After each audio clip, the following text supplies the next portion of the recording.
Bonjour, ici Sophie Marchand, experte en modélisation d'affaires.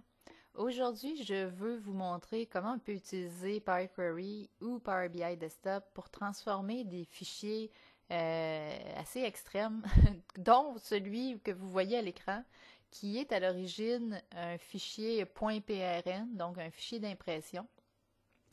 Il semble à première vue qu'il soit très difficile d'aller récupérer les informations de ce fichier-là parce qu'il n'y a pas vraiment de structure stable, si j'ose dire. Vous voyez notamment qu'il y a la période juste ici.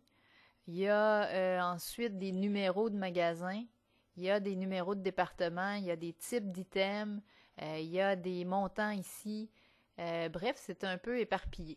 Alors, il ne faut pas se décourager vis-à-vis de fichiers structurés de cette façon-là. Je vous montre comment Power BI Desktop peut traiter le tout. Alors, la première étape de transformation, dans ce cas-ci, que j'ai effectuée, c'est que j'ai supprimé tous les espaces du devant. Donc, si je retourne à l'étape précédente, les données étaient placées comme ceci. J'ai supprimé les espaces pour m'assurer que tout était aligné du côté gauche. Et je me suis mise à créer des colonnes afin que chacune des informations du fichier, chacune des informations dont j'avais besoin de conserver, que j'avais besoin de conserver, appartiennent à une colonne bien distincte. Alors, la première chose que j'ai fait, c'est que j'ai ajouté une colonne personnalisée dans laquelle je suis allée tout simplement chercher les descriptions qui commençaient par store 2 points, ce qui m'a permis d'aller sortir les numéros de magasins pour chacune des lignes de mon fichier. Une fois que je suis allée chercher cette information-là, j'ai utilisé un fill down ou un remplissage vers le bas pour m'assurer que j'aurai éventuellement une colonne qui aura à chacune des lignes le numéro du magasin et avec les valeurs en correspondantes. J'ai par la suite ajouté une autre colonne. Un peu de la même façon, je suis allée chercher tout ce qui était type d'inventaire. Donc, est-ce que c'est des items réguliers, des items special orders ou des dumb SKUs? J'ai simplement mis une formule qui m'a permis d'aller chercher toutes les valeurs qui commençaient par regular items, special orders ou dumb SKUs. Et encore une fois, j'ai utilisé le fill down ou remplissage vers le bas pour m'assurer d'avoir les informations sur chacune des lignes. Ensuite, j'ai ajouté à nouveau une colonne, toujours de la même façon, pour aller chercher la période fiscale. Dans ce cas-ci, c'est tout simplement la mention for fiscal period, elle apparaît seulement une fois dans le fichier, donc j'ai tout simplement été chercher les informations qui commençaient par for fiscal period. Et j'ai fait un fill down, donc un remplissage vers le bas. Et par la suite, j'ai séparé ma colonne, donc pour me débarrasser ensuite de la mention for fiscal period et seulement avoir la date en question, que j'ai changé d'ailleurs en format de date. J'ai ensuite dupliqué ma première colonne de données pour faire certaines transformations.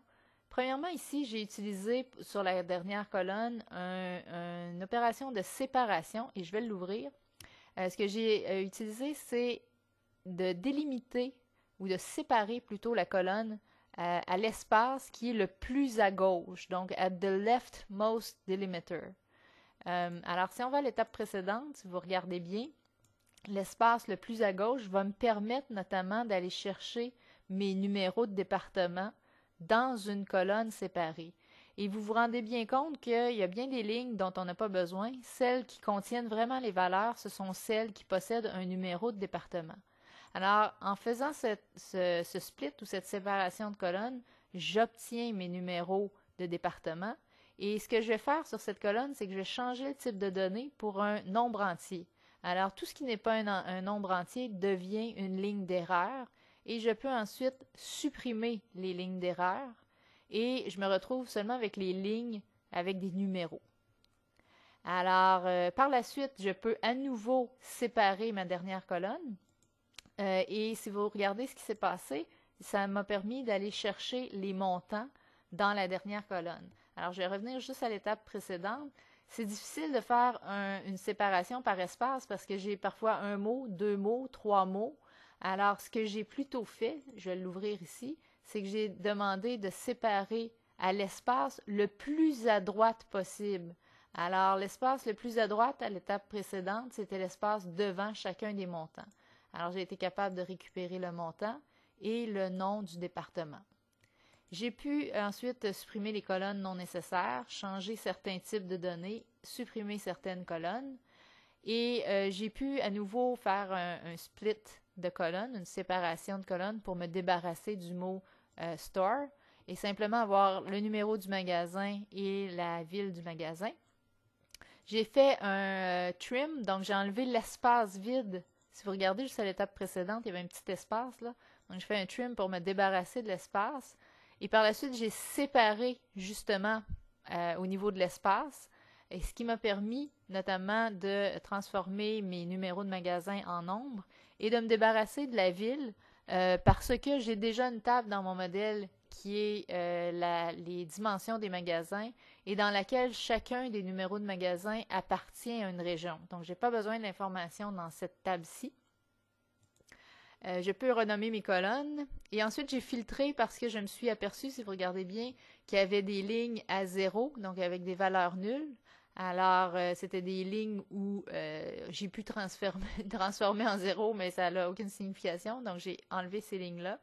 Et finalement, j'ai retiré les colonnes et réordonnancé les colonnes pour avoir vraiment le résultat final que je souhaitais, c'est-à-dire par numéro de magasin, par date, par numéro de département, le montant des inventaires. Alors, on est parti de ceci pour arriver à cela. Ce qui est important de comprendre, c'est que vous faites cette gymnastique une seule fois et par la suite, chaque fois qu'il y a un dossier de déposé, vous n'avez qu'à actualiser la requête pour que les transformations soient reproduites automatiquement. Alors, j'espère que vous avez apprécié cette vidéo offerte par le CFO Masqué.